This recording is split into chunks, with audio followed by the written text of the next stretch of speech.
Welcome to Venezuela Insider, the only place in Venezuela for expats, digital nomads, entrepreneurs, investors, travelers, and related internationals. For more information, venezuelainsider.com. Today we are going to talk about which are the future business opportunities that you are certainly going to have in Venezuela right now, 2023. First, we have to understand the current situation in Venezuela. Venezuela has an impoverished economy, I have to say it. The past decade, the GDP contracted 80%. It was over 200 billion USD just beginning the 2010s, and right now is close to 60%. So we already discussed many times what happened, mismanagement, corruption, communism, and then of course the prices of the crude oil, and we are on the place we are. Okay, the bottom of the market was on 2018. 2019 was a time of stabilization, you want to call it, stabilization on the pit. We already discussed it. And 2021 and 2022, the economy grew. We had an economic growth of 10% on 2021 and 2022. 2023 is gonna be quite different. The economy at the beginning of the year and at the end of last year, 2022, it was poised to grow close to 10% as well, but it's not gonna be the case. We are being seeing an economic slowdown on the first quarter of 2023, and the projections were 10% for many, different organizations like the IMF and the World Bank and many others.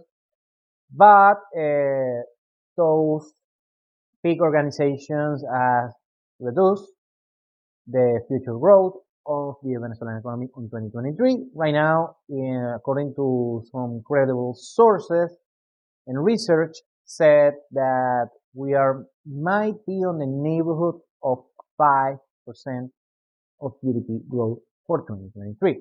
Now, we have to put it in context. The economy just collapsed 80% past decade, stabilized by the end of the 2010s, and since 2020, since COVID, the Venezuelan economy wasn't as much impacted by COVID compared to most economies around the world. But after a modest growth of 20%, of course, but remember, after collapsing 80% the prior decade, right now we are just, is too little too late maybe, but yes, we are poised to grow, and I'm very bullish on the next 5 to 10 years. First, still in Venezuela we have the largest proven oil reserve on the world, more than Saudi Arabia, more than Russia, way more than US, Canada, Brazil, Australia, you name it. Very good. And of course, we have a lot of human capital here. We have a lot of educated and high skilled population. And also we have a pretty much decent infrastructure for Latin American standards. Of course, the infrastructure has diminished on the last decade, but still we are in a position of where we can grow just using what we have right now. And also the oil production, that it was 3 million barrels per day just a decade ago, right now is on the 700,000. Apparently it's reaching 800,000 barrels per day, and according to a very ambitious plan from the new management of PDVSA, we might reach over 1 million barrels by the end of the year. It's unlikely that we reach that level just by the end of the year, but on the near future, I'm talking maybe 2024, it's not far-fetched to think that Venezuela can produce yet again over 1 million barrels per day. It's not, it's not certainty, it's not the most likely outcome, but yeah, it's quite possible to see that production.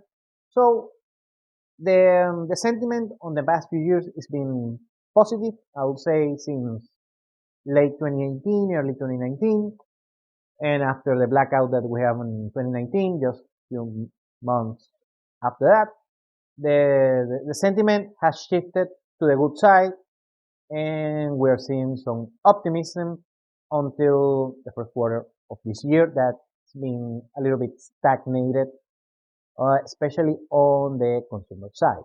Now, let's put everything in context. The most of the Venezuelan population is still in poverty. We have seen this growth mostly thanks to the private sector, not to the oil economy, and that's been mostly on the service industry. And of course, some industrial production has risen on the past 5 years or so, but still is mostly commercial, private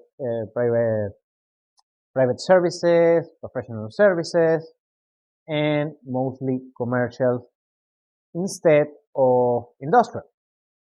And of course, the oil production has risen from 400,000 barrels per day on 2020. Of course, most it was due to COVID, but right now we are reaching 800,000, so more than double on just a few years span, so pretty good on that. But still, what happened is since most of the growth of the economic growth has been on the private sector, especially on the consumption side, on the services, and not the industrials, what happened is that the prices measured on USDs, I'm not talking these very high inflation levels that you see on every economic news media. So the prices measured in USD has risen a lot since 2019, and of course the prices were very impoverished on 2018.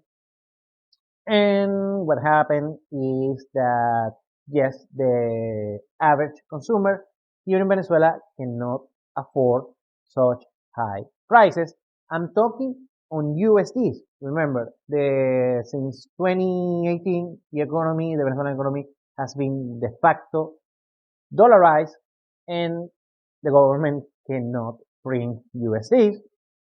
So there is not the risk of this hyperinflation in measured in USDs, because at least not the Venezuelan government cannot print USDs. So there is a threshold for that. But still, we have a high inflation, mostly for domestic issues, and not for the Federal Reserve or the supply chain or the war on Ukraine and many other global macroeconomic factors that are causing inflation worldwide. So we still have a secular inflation, but you heard the phrase, the cure for high prices are high prices. Now, what we've seen on this year is a lot of failure on private businesses. What happened is, although many businesses or a handful of businesses had been able to capitalize on the average population, offering very special services, many that the businesses that have failed on the past year, on this current year, 2023, have been mostly because of the fact that those business models had been catered towards the high-end sector. I'm talking less than 10% of the Venezuelan population that enjoys a very good purchasing power. Over 90% of the Venezuelan population is being impoverished, and they are being disregarded, ignored by most of the new industries, the new businesses, the new companies that are being serving in Venezuela or have been recent in Venezuela in the past few years, and they are struggling because of the fact that they all most of these new companies are competing on this high-end niche sector instead of focusing also on this impoverished population that yet they have a resemblance of purchasing power. They still demand goods and services, mostly basic necessities. Because yet again, they they have some purchasing power and they need to purchase these basic necessities, and those are the factors that those are the places where you can find business opportunities here in Venezuela. Now, the beautiful thing about this fact is this 90% of the Venezuelan population that has been impoverished, their purchasing power still very low. They have the household income here in Venezuela is on the neighborhood of $300 per month, something on that neighborhood, and but it's been increasing.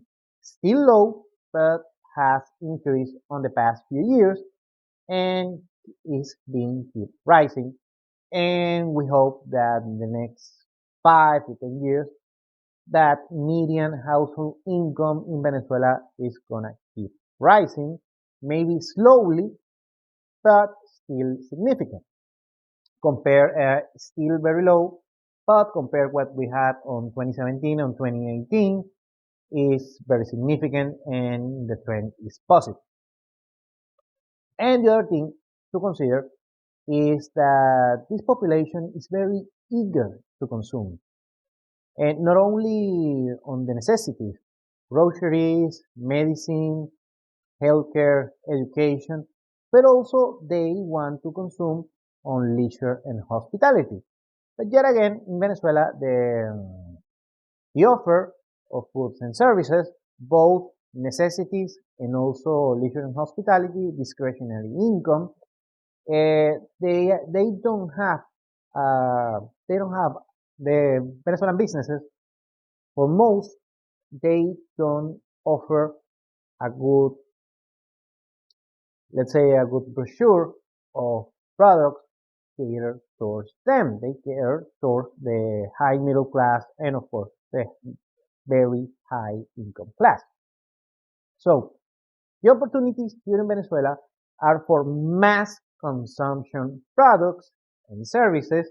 So if any given company can come here to Venezuela, a country with many eager customers, and you can cater towards them with a product that is, I'm not gonna say cheap, they're cheap, but still affordable with a great ROI, with a great value for what you're paying for. You can certainly can create a market here, because right now there is not brand loyalty for the average Venezuelan consumer. They want the best product, they want to really squeeze very hard their budget, both on the basic necessities, but also on discretionary income and discretionary goods and services. So let's say you have a company, a mass consumption company, that maybe the label, the brand is not very popular or very famous compared to the big ones, let's say Procter and Gamble or Unilever or you name it, that has these big brands. Maybe you have a lesser brand, less known brand, but still with a reasonable, valuable product on an affordable price. You can create here a market share and you can expand that market share.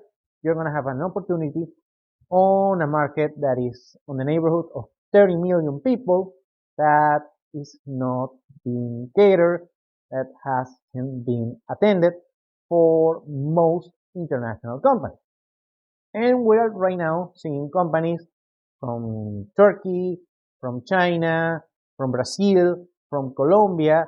Those companies have very nice products on very reasonable prices, and they have a very good value that are not as great as the big major brands that you see maybe on the US or Western Europe or Japan or even other parts in Latin America. And there is no loyalty from the Venezuelan consumer to such brands. So if you can bring your own brand, if you're listening to this from, let's say, Turkey or China or Brazil, you can maybe bring this brand and the marketing cost is not going to be as high, and you can bring, let's say, a reasonable size, a reasonable sample for your product, maybe take a shot here on the Venezuelan market, and you can position yourself and create a great market share for your product and do pretty good. So that's the main opportunity that you find here. It's not going to be on the oil industry, it's not going to be on real estate, it's not going to be on crypto, certainly, but just back to the basics. Mass consumption products on a reasonable price with good value. Thank you for watching Venezuela Insider. Please like, share, and subscribe. Follow us on social media. If you want to work with us, VenezuelaInsider.com. Thanks again and have a nice day.